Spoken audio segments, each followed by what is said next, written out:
पर मैं छठी क्लास में पढ़ती हूँ। आज जो मैं आपको गीत सुनाने जा रही हूँ उस गीत का नाम है मिट्टी बन गई चांदी सोना।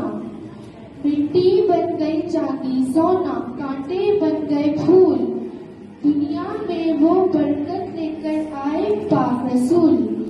पाक नबी दुखियारों का दुख दर्द बटाने आए, गुमराहों को सीधी सच्ची राह दिखाने आए। आपने समझाया ए लोगों, एक खुदा को मानो, झूठे हैं ये सारे बुत, तुम इनको झूठा जानो।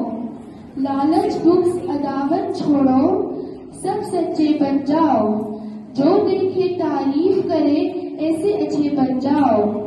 गैरों को भी अपना जानो, सबसे करो भलाई, अपने तो फिर अपने हैं, बन जाओ भाई भाई।